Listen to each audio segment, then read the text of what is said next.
Cool. What's up, YouTube? Oh, hey. Yeah, there we are. We're live. Not really, though. I have to play the intro song. Oh, we're not live on our podcast, but we're live on YouTube. On YouTube, yeah. Are they hearing us? I hope so. Yeah. What if we actually started getting random viewers from Taiwan? Oh, I would love it. Maybe they like. I mean, us if we in even Taiwan. get one viewer, do you want to post on our Facebook that we're live? On YouTube? Sure. Should I give you the link? Do I have a link? I can go on YouTube and get the link. No, let's just go. Let's just do it. You're just going to post on there? No.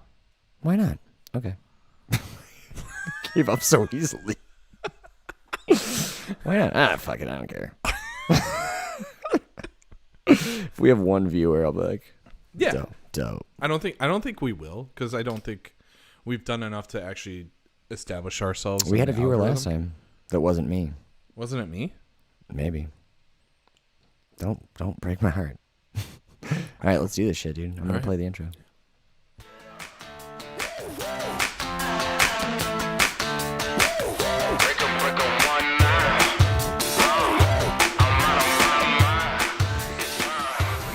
Let's break out.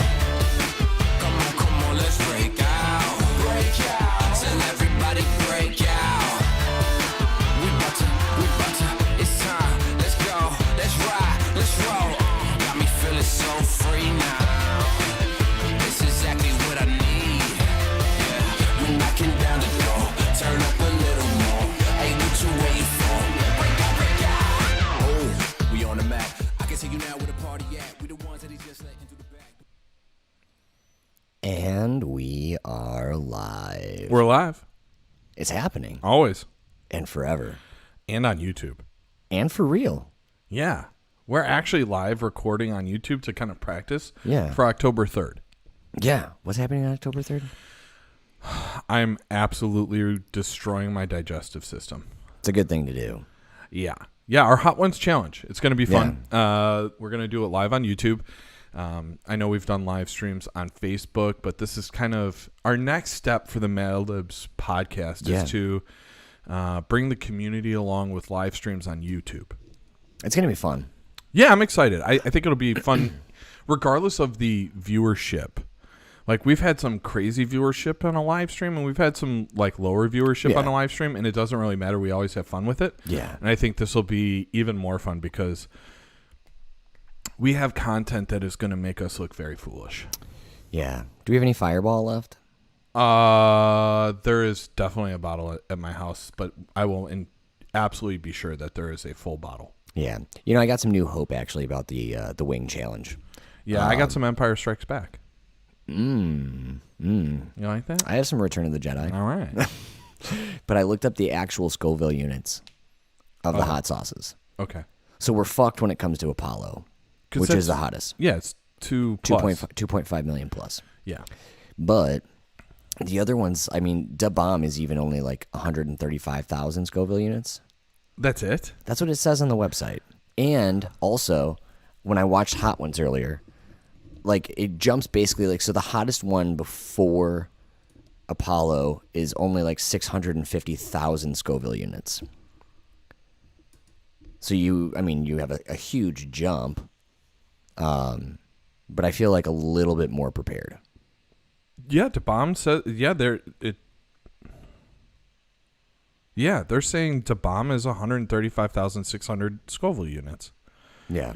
Which for you, I mean, you've been doing this a little more often, like actually practicing and Right. challenging yourself. I think you did one that was what, 800? 800,000. Yeah. I did Cholula. Yeah. And the next day, I'm not going to lie, I felt it on my digestive output. Yeah. I don't know. I did, you know what? I wasn't trying to like hype myself, but when you and I ordered pizza last week, I literally I was pouring Topatillo in my mouth. Yeah. And it didn't upset my tummy too bad, but it was kind of like, this is what you get, a-hole, when you're trying to show off to Brian. Literally. Impress him. Yeah. Yeah. Yeah. Yeah, that's true. I'm very excited. I do fully plan on looking pretty weak. I don't think that's something that's associated with me often, physically or emotionally or mentally. But I fully anticipate this to physically break me. I think that you're going to do better than you think you're going to do. I think I'm going to hurt. There's a whole lot of thinking going on right now. Yes. Which is usually dangerous. When people are like, oh, what's going on? What you thinking about? And I'll be like, I try not to. Yeah. Yeah. Yeah. I'm excited about it, though. I think it's going to be fun. Yeah. No, I'm very excited. And I'm hoping that, the people listening right now are kind of spreading the word. I know I have a bunch of people that are very excited also about like kind of our development in the YouTube space. Yeah, certainly. Getting beyond just the podcast space. I think YouTube is going to kind of unlock us to a little bit more of a wider community. audience. Yeah. Yeah, because, some people aren't really into the podcast space or just like tuning in Spotify, like, Right. listening. And, maybe they want to see us in pain. And if that's going to help us develop a larger audience, then I'm ready to. Then so be it. Yeah. Yeah. I think I'll be good. I think I will. Who knows? Because like sometimes like it depends on what's in the sauce. It might hit you differently. Yeah. But like I feel like because there's got to be a reason DeBomb hits everybody like that. Yeah, and that's the thing. Like, you see people really start to crumble at that point. Yeah. I think it's also got a certain level of bitterness to it. Like, maybe it's just really vinegary or something. I don't know. Yeah, I don't know. But it really cuts people down. And they usually say, like, it doesn't matter what comes after that. Their mouth is just fried. Yeah. Yeah. I watched the Jimmy Kimmel episode because I didn't realize season 16 is out now. It just started. Yeah. I'm kind of frustrated about that because I got the season 15 sauces. I don't know. They sound good. There's a couple that I'm actually excited to try. Well, I think it was it season? I think it was the prior season. There was 14, and they had like a garlic one, like a Parmesan garlic or something. Yeah. Or a garlic jalapeno, maybe. I don't know. But there was one that I was like, oh, that sounds so good. And then I didn't realize that was 14 or 15. Yeah, but it does have the Chipotle one. 15 does. So I'm excited about that because I like Chipotle. Yeah. It'll be good. For those of you listening, please enjoy come October 3rd. It'll be 6:30 p.m. We'll definitely post the link on our Facebook page. And if you don't know our Facebook page, like it and be a part of it. If not, just shoot us a text message and we'll get the YouTube link out to you. Certainly. You can also just go to YouTube and kind of use the search bar and go to Mad Libs Podcast. Yeah. Well, before we get into tonight's topic, I do want to do a quick happy birthday shout out to Noelle. Yeah. Brian's wife. My wife. It was yesterday. It was. Which would be 2 days ago when you're listening to this. Yes. Unless you're listening live, which according to our little OBS system says no one is. And that's okay. No, it was a wonderful celebration that we had for her yesterday. Just myself and her. We went to a wonderful restaurant, and we were greeted there by this wonderful host staff and manager. And when they walked us to the table, it's always nice walking through a steakhouse. Like, you just feel good about yourself. Yeah. I didn't realize the valet was complimentary. Like, that's how you know you've made it. Like, they don't even expect you to pay for the valet. Yeah. And then, like, Noelle and I gave them, $20, and they were like, oh, thanks. And then, like, I realized it was complimentary. I was like, oh, I used to not be able to get my car valet. Probably Yeah. maybe went a little over on that, but you're just no. doing your thing. But when we got there, we're walking through, and you already feel like kind of a big shot, And I'm not, but walking in with a beautiful woman, and then we get there, and there is a bottle of champagne chilling, sitting there, and I think to myself, who the fuck? And of course, it was you. How did you find out? Did they tell you? Yes. Okay. Yes, they said she had to look at her card. She's like, and this is from Kevin. And I said, that son of a gun. Because I did, tell them. I said, Not to tell you? I said, do not say who this is from. Just tell them that they are loved. Which, thinking back, like that definitely would have given it away. Because I say cheesy shit like that all the time. Yes, and it was a wonderful meal. It started off strong. We had wonderful service, wonderful food, just an absolute lovely night. Yeah. And the company was obviously the highlight. Yeah. No offense to your champagne. No. My company was definitely the highlight, and it was her birthday, and she had a good one. Dope. Yeah. Not so dope. Foreign affairs.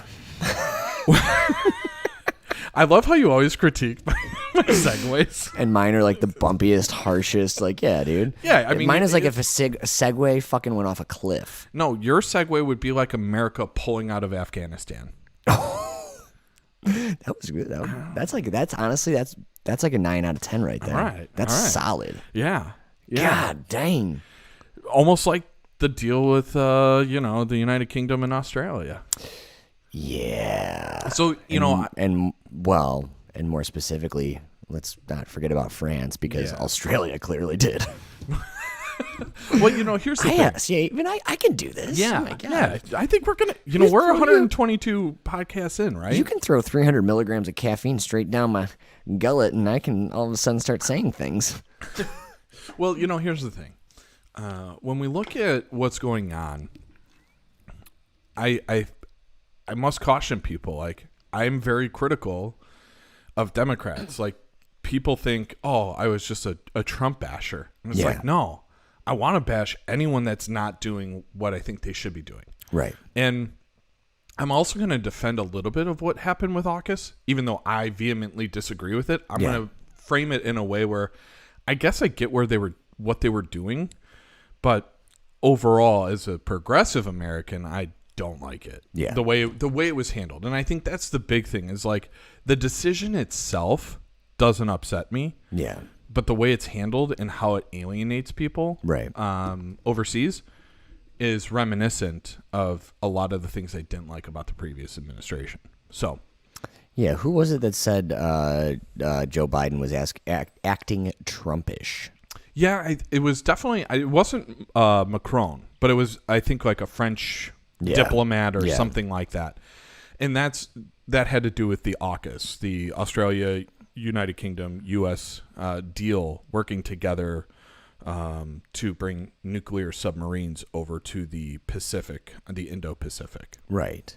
And so what was it? It was a $66 billion deal that was supposed to be between France and Australia, correct? Yeah. So, and here's the thing about that is the deal with France was really going to be focused on diesel, right? So diesel submarines. Yeah. Do you want to tilt your microphone just back a little bit? What the heck is happening? Weather change. Oh, is that what that is? I'm going to pretend to sound smart and say yes. Oh, it was probably all that French apple pie talk. My microphone wanted to make me the French apple pie. So anyways, the big issue here was like the diesel submarines just aren't as advanced as the United States submarines. The United States submarines, the nuclear powered submarines, that technology is only shared with the United Kingdom. None of our other allies, no one else in the world. Which, I mean, is and what you're dealing with is like, I mean, if you had enough food and water to survive, that thing never has to come out of the water. Exactly. It just keeps going and going. You know what I mean? So whereas with what they call conventional or diesel submarines, like you obviously have to come up to fuel. You have to fuel. You have, and it's just not as powerful. Right. Now, one thing I want to caution people when we say nuclear submarines, that doesn't mean necessarily like nuclear missile. It's not a nuclear weapon. It's nuclear powered submarines. Right. Early on, when I was hearing nuclear submarines, not in this particular instance, I have a former student who is a naval engineer on one of a nuclear submarine. Right. And I always, for some reason, thought like, oh, those are the ones with the nuclear missiles. Yeah, scary. Like it's a freaking Gerard Butler movie, Olympus has fallen for the 7th time.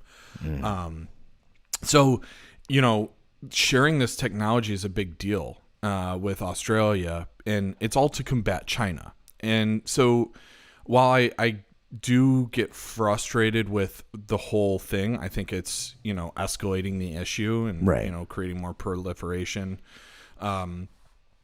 I will say that a lot of the centrists shouldn't be upset that they pissed off France and, are basically doing what a lot of people want. And that's to like continue to put pressure on China. Right. This is like the French Revolution all over again. It's like, hey, thanks for helping us out, but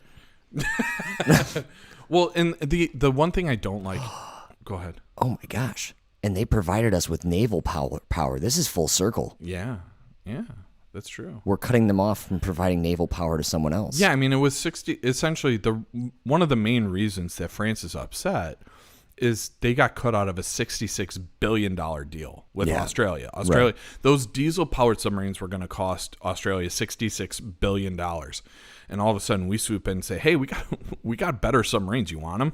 And of course, like, Australia's like, you only share this with Britain. What? Yeah. Yeah. Yeah, we want your nuclear submarines. So that contract with France was basically eliminated immediately. right. And that pissed off France, which has been one of our longtime allies. They were like you brought up, they were the ones that saved us in the Revolutionary War. Right, We saved yeah, them yeah, in yeah. World War I and II, and like I shouldn't say we Yeah, saved I them. guess- We no, worked we- together. We didn't save. They didn't save. We worked together to win wars. Did I tell you, and I don't mean to interrupt your train of thought, No, but go for it. that brings up an interesting point in that, like, history, you know what I mean, depending upon where you're learning it in the world, kind of determines, like, how it's told. You know what I mean? Because as a nation, you always try to hype yourself a little bit. And I was standing. yeah. Yeah, obviously. History is told by the victors. Well, yeah. But, like, I'm so sorry. No, go. But I was standing in line at a concert, and I was young. I was probably like 16, 17. And I was talking to a kid who was studying abroad. He was in college. And he was a history major. And he had studied abroad in 4 different countries. And the interesting point that he brought up, and I won't delve too far into it, but he was talking about how interesting it was hearing about the different countries talk about World War II. Because he said in the UK, they really hype up the fact that the UK basically did everything. We did this. This was us. And you know what I mean? We didn't need anybody else. And then in the US, it's like, well, you're welcome, England, because we basically came in and like hooked you guys up, saved you guys. You know what I mean? And then Yeah. he said Germany, it's like they kind of teach, it's like, yeah, we fucked up. Yeah, well, and that's the interesting part. I will say, from everything I've read, Germany does own it. They make Yeah. people Oh, take yeah, a yeah. Holocaust class Yeah. to learn about it, so it never happens again, which I think is just incredible, and should happen. But what you're talking about is historiography, and I actually took a class because I was a history major, and I will be the first to say, like, our textbooks are totally whitewashed, totally written in America is the greatest, and it kind of fundamentally changes, how we view our country. But yeah, historiography is really cool because you do start to look at the different perspectives in Right. the way history is written. Yeah. Historiography is the study of the writing of history. And That'd be a fun class. yeah, it was taught by a guy named Dr. Butler, where I went. I went to Elmhurst College. Now it's Elmhurst University. And an incredible professor, Dr. Butler, taught that class. And you got to learn about how it was written and the differences. And that was kind of one of those moments where I really shifted Right. in my view of not necessarily more conservative or liberal, but it was really an eye-opening experience to see just the differences in the way things are written. Right. Similarly, like when you talk about like religious texts and how it's different, and like different translations lead to different meanings. Yeah. And now all of a sudden it's a whole different thing when it's translated from, one language to the next. And as we get closer and closer to now, how it's also shifted. History is no different. It goes through different periods. Like there's a revisionist history where you kind of go back and are a little bit more forgiving, right? So when we talk about, segregation in the South and just in America in general, and Right. like during the revisionist period, you're kind of like, well, it was kind of the times, and you just have to like understand that that's how it was. And now we're kind of moving away from that and getting to the real history. And that's why like critical race theory and other historical approaches are really important because we're moving out of the revisionist period and just saying, here's how it really happened, and we need to get all of those perspectives and meld them together. We should do a podcast on critical race theory. Yeah, we can. I would love to. We say this all the time. You know, I need you to. I have one homework assignment for you, Mr. Yeah. Brian Teacher, and that is to Yeah. reopen our little podcast Google Doc, and we need to start typing out the things that we're like, oh, we should talk about that. Yeah, because we had one Last last week, episode, yeah. and I don't remember what it was. Not a clue, but we could listen back. Was it AUKUS? It might have been AUKUS. No. No? No, we'll something- have to go back and listen again. Yeah, that's fine. I dig Better yet, maybe the Mad Libs community can like kind of hold us accountable. chime in, baby. Yeah. If you're watching on YouTube too, like chime in. I think this will post to our YouTube page now. It will. I Excellent. think you have to like actually say like upload this like the VOD, Oh, and we will. I'm always trying to upload the VOD. I don't know what that Are we means. going to go back into like a French Apple conversation? No, not at all. For those of you, I've made that reference twice now. If you're a Patreon member, we usually do a pre-math or aftermath to episodes. And we got into a really interesting discussion about desserts and all of that. And how to tell if they're done baking. Yes, that's a perfect way to to describe it. But let's get back to AUKUS here. For me personally, I'm not one to say escalation with China is a good idea. And Joe Biden said the same thing in his speech. Yeah, but I think, he has definitely come across as harsh on China, especially like during the campaign season, because everyone wanted to tie him in with China for some reason, and say he would be too lenient on him and all that, and this is definitely a step in the different direction. China had made claims that the Pacific was theirs, essentially. They wanted to control that Indo-Pacific area. Right. Especially as Trump moved away from the Trans-Pacific Partnership. Right. Which basically, I don't want to say it eliminated us from that area, but it definitely weakened us in that area. Correct, yeah. And so by removing us from it, we needed to kind of reestablish ourselves in that region, especially militarily and economically. And I think this is a big step. So I'm somewhat okay with it. My biggest frustration with it is that it became like a mercantilist type approach where it was all about the money. It felt like more of a business deal. Yeah. And I think that's where a lot of people are drawing those comparisons to Trump. Like, it seems like, oh, well, we're just, Xing out France out of this business deal. They weren't consulted at all. Yeah. I don't know, like maybe this deal, they should have got like a 10% cut of it. I don't know, something to help out with the economic ramifications of it, because they are our ally. I completely understand that. Yeah, I do. And they weren't even consulted. Like, this caught them off guard. Right. And then, Biden is calling Macron or whomever and saying, my bad. Yeah. I don't think it's necessarily bad for us to jump in and say, hey, listen, I hear that you're looking for some submarines. I've got some really good ones. Would you like to take a look at ours before you buy these ones? Which, I mean, like, what's it like being a submarine dealer? I don't know. But yeah, how do you think that call goes? Like, it's not a car. We should call up Subway. Ask them. They deal subs all day. Oh, my God. I'm real proud of that one. That's the best part of it. Anyways, but yeah, so I don't know what that's like, but like, that's one thing. Going into it like, hey, listen, I have a better product. Because in this case, like, it truly is. It's a better product. Now, France is saying, at least I was watching an interview with one of their diplomats, and he was kind of saying, like, we have the technology to build these submarines. Well, then why didn't you try to sell it to them in the first place? I don't know. I don't know the details on that. But anyways, that's like trying to like outsell your friend.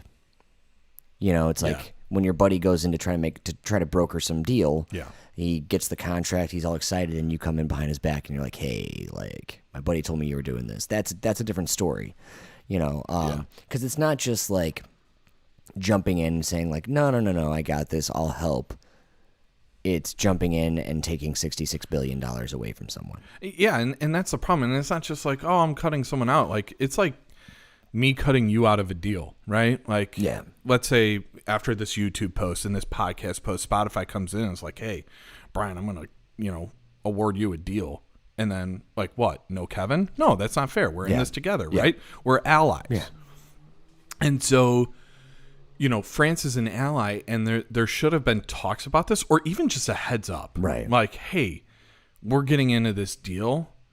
It could be the AUKUSIF, get Yeah. France in on the end of that Why not? little Why not? Yeah. acronym. Yeah. Or at least say, like, hey, you're a part of this. We get Germany involved. Like, that's the problem here is... Yeah, and you know what? That'd be great for just like, well, foreign affairs. I mean, you get everybody involved. Like, oh, hey, you know what? We're one big team. Like, let's do this together. Like, it puts more pressure on China as well. Like, Yeah. if like, oh, France is not, and China is also kind of capitalizing on the issues in Afghanistan, right? Certainly. So they're like kind of getting involved with Afghanistan. I'm sure Russia probably is as well. Like, there's bad blood there, and we have bad blood with those other countries, I guess, kind of. And now we're kind of escalating. Well, they're going to kind of look to escalate in other areas against us. So I think it would have been better. And this is like, I think it's very important that I call this out against Biden, because I'm adamantly against the escalation process here. And while I understand China is not our best friend, I don't think we needed to do this right away. But for a lot of people, China was like a number one target. Like, we need to knock them down a notch, and fine. This is what we got. I wouldn't totally disagree with that, but like the last thing you want to do is enter into another Cold War. You know Well, what I mean? yeah, Like, or piss off your friends, right? Yeah, Like, right. why wasn't France consulted? And Biden can take ownership of it, which I can appreciate. Like, he supposedly called France and delivered a message and said, mea culpa, and okay, fine, that's good. And I will say, whenever Biden makes a mistake, he does own it. Like, he owned Afghanistan, saying like, it had to happen. And that's the thing. Like, I understand if this deal had to happen, but this is another instance where the foreign policy is maybe the right decision, but the execution is poor. And as someone who has been a veteran in this position, you've been the vice president. You watched Obama navigate these waters. No matter how murky the waters were, he navigated foreign policy very well. And usually the way he did it was he built a coalition. Yeah. And this is not the strongest coalition. While UK is obviously a tremendous ally, and Australia is a tremendous ally, we didn't get all of the allies involved. And one of the allies was actually cut out of a deal because of this the AUKUS. So And the more that's the frustrating part. Absolutely. And the more of the big boys that you can get at the table, you know what I mean? Especially if you're one of those people that's like, okay, we need to knock China down a peg, which I am. Yeah. I'm one of those people. Yeah, Yeah, I'm okay saying and that. that's fine. There's There's saying nothing that. wrong with that. No. And I don't like their child labor laws and all that kind of Sure. stuff. You know what I mean? I'm not cool with that. There's a reason why their goods cost less. Right. But like the more, if you get all of Europe involved, you get Australia involved, all of these big players, you know what I mean? The more you make China feel like they're sitting at the loser table by themselves, you know what I mean? Like that's a win for you. And then Drew Barrymore is going to walk up to you and ask you to dance, just like the wedding singer. Just like in The sitting Wedding at the loser Singer. table. God damn. And then Drew Barrymore's going to but dance and with President Jinping or whatever. Jinping? Is that his name? Isn't it Xi Jinping? Yeah.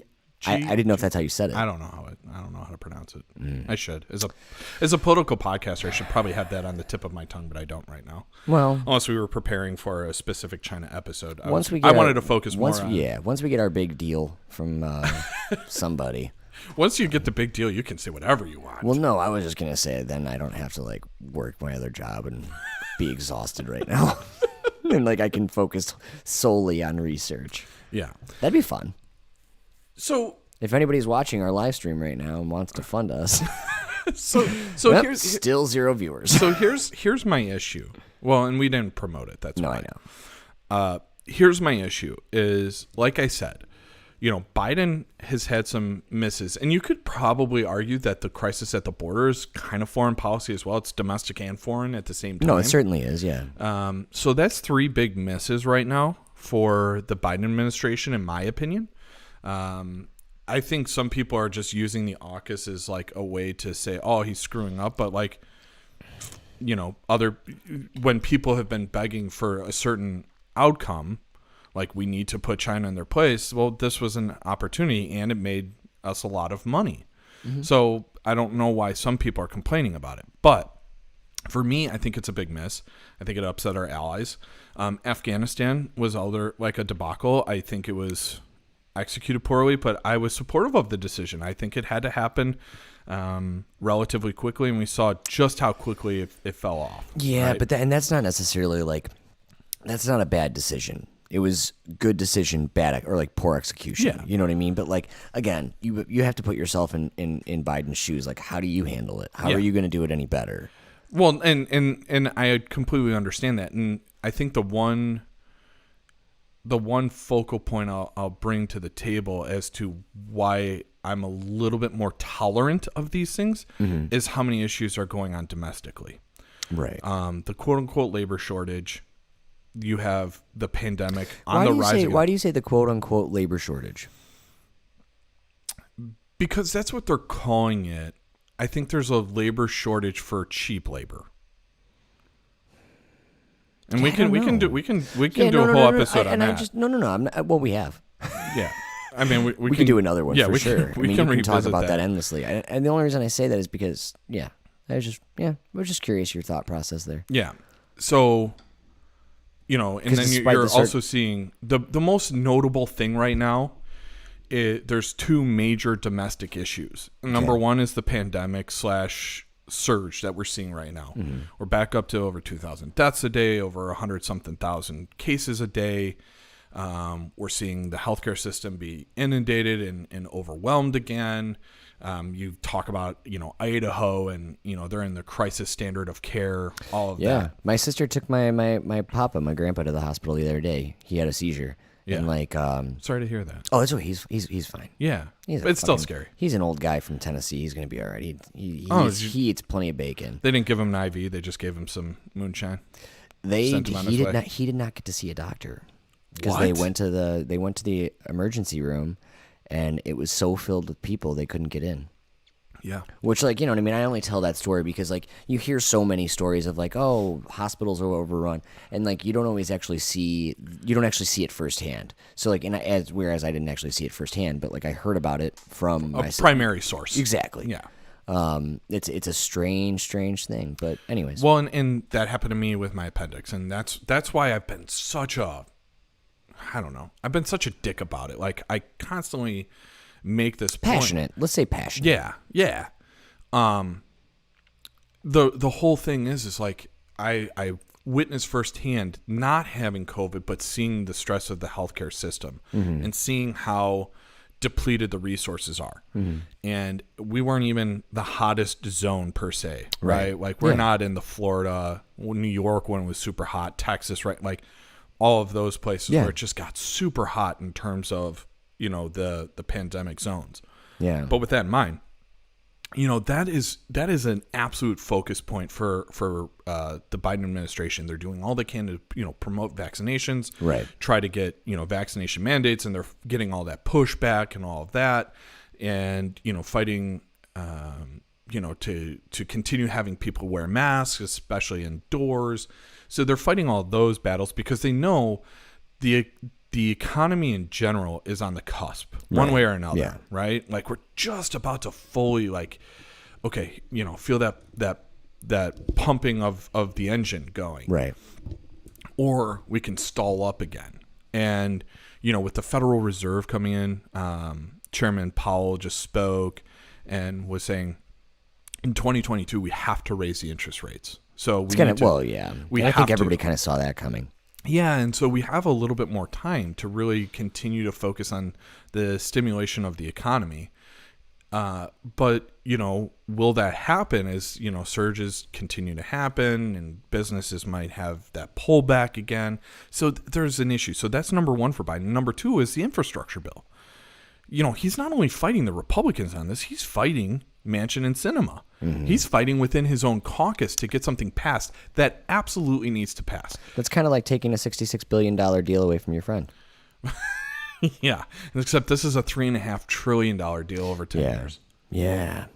Also, if you're listening right now and you want to know how that deal could be paid for, you should listen to mine and Brian's podcast on taxes. Yeah, yeah. I mean, it's all there. And we talked about like how it actually breaks down, versus our military budget and all that. And I'm still kind of surprised at how Republicans especially are so combative of it. Like you can't even get one like a Susan Collins who's relatively moderate. I mean, you see the lines are clearly drawn against parties. Yeah. And then you have those two right of center Democrats, Manchin and Sinema, who aren't even, working within their own caucus. So I think that's a big issue for him. He needs to get that passed. Now, kind of along with that is the debt, right? We have to raise the debt ceiling. And what that says is like, not only like, oh, we're going to outspend our debt, like that's saying we're going to pay it back. So when they say they're going to raise the debt ceiling, it's not like, oh, well, we're going to be allowed to spend this much more. No, we're spending that regardless. The problem is like we have to say we're going to pay that back. Right. We have to guarantee that money over a certain amount of time or whatever. Right. And you do that through bonds or whatever. No one's going to invest in treasury bonds if you say, nah, we're not raising the debt ceiling.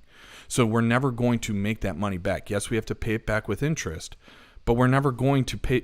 If you say, I'm not going to pay any more, now you're going into default because you're going to overspend. We're going to add to the debt limit. And it's not Biden, it's not Trump. It's like all of the presidents. This is what happens. And you have to raise the debt ceiling because we are going to continue to grow. Clinton. Well, right. I mean, yes. All it takes is a little BJ in office, and all of a sudden you have a surplus of cash. Well, I was hoping that we didn't need a BJ. I thought a JB would be fine. Oh, and well right played, now, sir. it's we need to get that passed. It passed the House, of course, by party lines. Mm-hmm.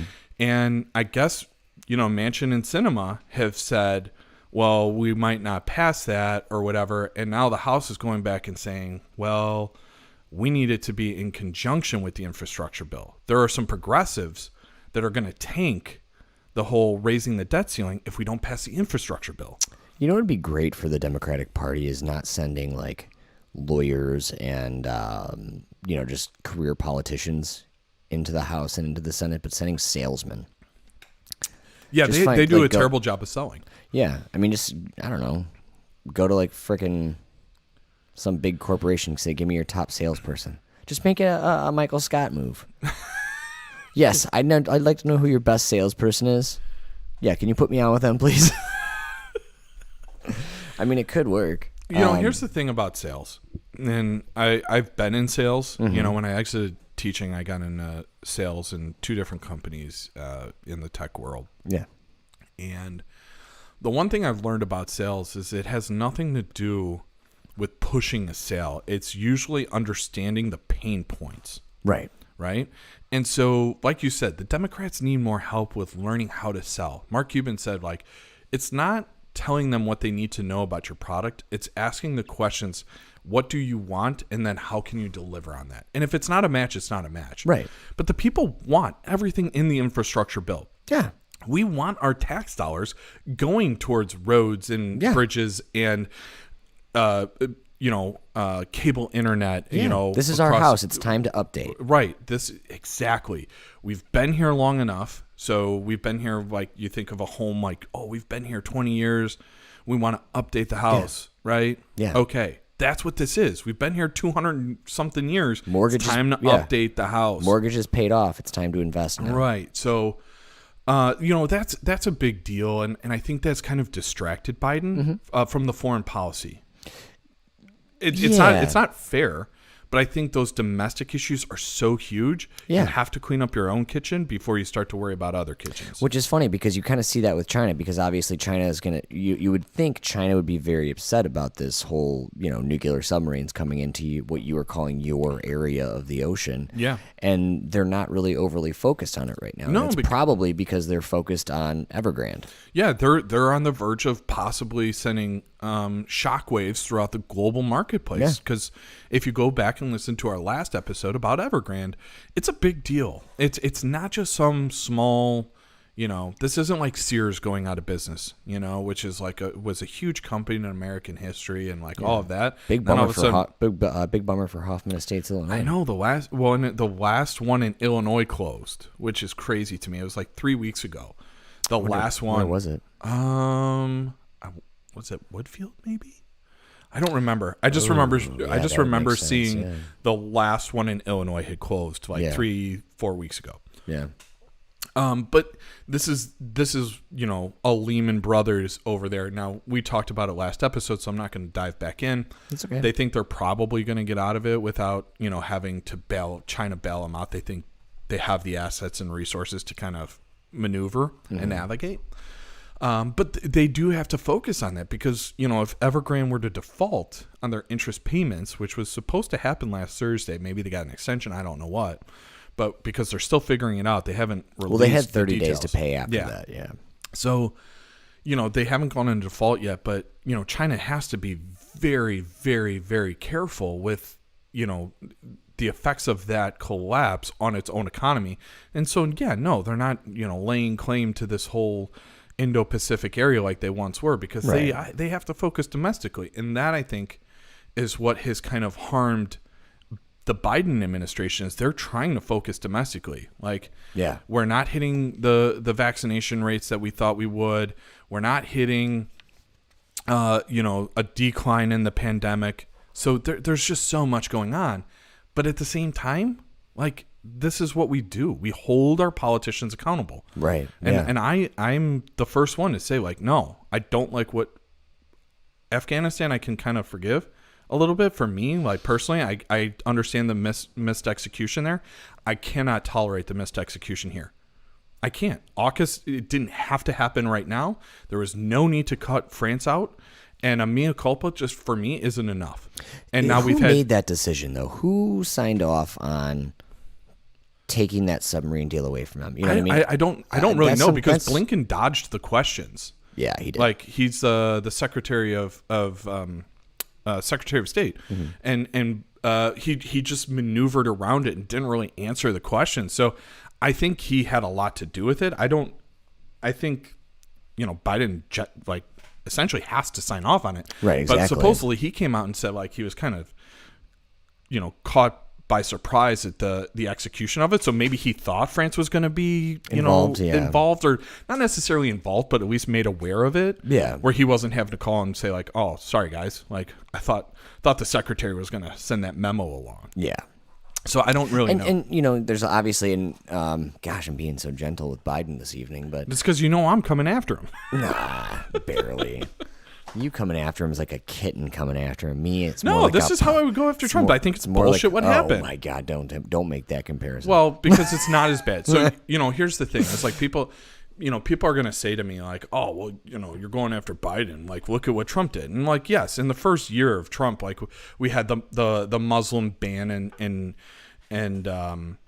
you know, talks removing us from the TPP and, you know, removing us from the Paris Agreement, like, all within the first year. Yeah. So this is the first year of the Biden administration, and there are two things in terms of foreign policy that I vehemently disagree with the execution of. Right. No, I understand. I understand that. But at least the difference is I agree with the overall decision. Mm-hmm. Whereas with Trump, I didn't even agree with the decision, and the execution was piss poor. And as my father once said, proper planning prevents piss poor performance. The 6 Ps. I think he told that to me in like 3rd grade. So, wow. Way to go, Buster. My man. So yeah, that was kind of something that, like, where's the proper planning here? Yeah. That's my biggest issue. Yeah. You know, I'm very curious. I think this whole France thing will get resolved. You know what I mean? Because even like all the ambassadors that have been speaking for them, and you know, they've said that, you know, the trust can be regained, but you know what I mean. It's still like, you know, it's a hit in their pocketbook, which is where things really hurt. But I'm very curious to see what happens with the whole Afghanistan thing, especially with them, you know, kind of having, you know, not necessarily buddying up with China and Russia, but you know, Russia's in there already talking to them. They've made that statement. You know, I can't remember what they said in the article, and I apologize. I should have read it more carefully, but something along the lines of they were kind of creating stipulations, but they were ready to recognize the Taliban as a nation, basically. Yes. So Yes. that's very interesting. It's not surprising at all. Yeah. Because Russia will hop straight into bed with anybody that, you know what I mean? Yeah, they were once Hates us. they were essentially once fighting what Yeah. the Taliban was, the Mujahideen. Yeah. And that's what we gave all the Yeah. money and, Yeah. and resources to. And now they're like, it's our turn. Right. So I don't know. I think this was, in Australia was our ally before, Right. and you are seeing, before the Evergrande thing, but China was escalating themselves, right? Right. They were escalating this whole thing. They were building up their naval resources, their their missile reservoir, like they were building up. Mm-hmm. Australia was probably very nervous, and that's why they were making those submarine deals with France. Yeah. So I don't really have necessarily the biggest issue overall with like creating the AUKUS. I think it should have been the AUKUS. Like, let's have France and Germany be a part of it, and be this big coalition. Yeah. So it doesn't look like a mercantile effort where they're just trying to make a deal, Yeah. and make money off of this opportunity, right? And everyone should make money off of these types of opportunities. That's fine. Like, don't get me wrong. Like, it's capitalism. I get it. But the problem is you can't cut out an ally. It's just the bottom line. That's literally the only point. Yeah. You know what I mean? Otherwise, it's like, okay, cool. We had a better product to offer. Yeah. I see what you did there. Yeah. So, all right, Brian. Anything else? Have we already hit the time limit? There is no time limit. I know. Where are we at? I I should have a timer on my computer. It's Well, called when- a clock. Yeah, and I just don't use never that. Look, dude. That's like when I start cooking dinner, and I'm like, okay, I'm putting the steaks on. Yeah. It's 5:18. I need wonder. to check them at this time. I never do that. I'm just like, fuck. It's probably time to go look at those. I wonder if the way we get around this with France is make them part of, like, if we make a coalition and give them rights similarly to Australia to our nuclear submarine technology. Yeah. I mean, here's the thing with that too. I guess you know what I mean, that's something that we want to keep private, I think, in my opinion.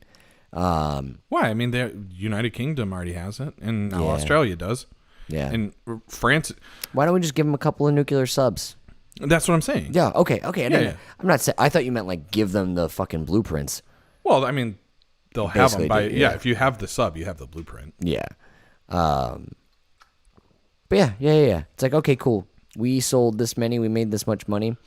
Here's a little kickback. You get 2 free nuclear submarines. You're welcome. Fair. God, what's it like to be a fucking politician? Like, what's it like to just be like, I just made this fucking nuclear submarine deal, and now I'm giving away 2 free nuclear operating the same way as like the Musks and Bezos of the world, where and we've talked a little bit about it, but the concept of money is just different at that level. When you're talking like billions of dollars, like someone, I think I was reading Robert Reich, a tweet from him, who was the former Secretary of Labor under Clinton, and he's become very far left. He's very similar to my position on things, so Okay. I follow him. And he was talking about the $135 billion Elon Musk has made essentially through value during the pandemic. He could give $135 billion away, and it would empower like 5.5 million people to go to college for free and give housing to X amount of people, all of that. Yeah. And he still would have been $4 billion richer than his pre-pandemic self. So he still would have made $4 billion, and he could have given away all of the rest he made during the pandemic, and would have given people like 5.5 million people free college education and all that. So That's crazy. to give away and just have that kind of money, where you and I think like, oh man, if I had, a couple thousand more, like I could, really help someone out in their life. Like, they're behind on their rent. Yeah. Like I could help someone, right? I could get them out of legal troubles. I could get them out of housing troubles. As Jason talks about food scarcity issues, like there wouldn't have to be food scarcity issues for maybe a family I know, whatever, just a few thousand more. I mean, I feel like a baller when I can spend $100 on a bottle of champagne. You know what I mean? Like, Yeah, and that Like- made me feel like a baller because I have baller friends. You know, Oh God, you know what I mean. But like to be able to be like, yeah, you know, I sent 5 million people to fucking college, whatever. right? Millions of people. Yeah. You can, and that's the thing. I know I said it once before, but like when we talk about taxation, billionaires saying, and even millionaires saying, like, oh my God, I got to spend another million in taxes. For a billionaire, that's like saying to us, like they have to spend $100 more in taxes. Someone Yeah. that makes in like the 60 to 120 range. Yeah. That's an extra $100 in taxes that they complain about $1 million for them. Yeah, It's a I mean, drop in if- the if- bucket. If the IRS is like, hey, we need $100 more, I'd be like, I would be like, all right, fine. Like, Yeah. If they said all of a sudden with the extra contribution that you would make, all of a sudden people are like, hey, they can have college debt wiped away. And you're like, $100? Yeah, I guess I'll do it. Yeah. That's all it is to them. Yeah. That's crazy. Yeah, I'll fucking shop at Walmart instead of Mariano's this week. So maybe cutting France out of this deal gave us enough money to wipe away college debt. I doubt they'll use it for that, but that's the kind of thinking. Maybe there's more here. Maybe it's helping us get to the infrastructure deal. I don't know. But I will say this. Did they we come shouldn't out- have cut out France. Yeah, we should not have. Did they say how much we made off the deal? I'm sure they're not No. making that public. No, they probably do not want to make that public. Yeah. Because Nuclear subs are more expensive than conventional. I'm thinking it's at least I would think it has to be like I would say double.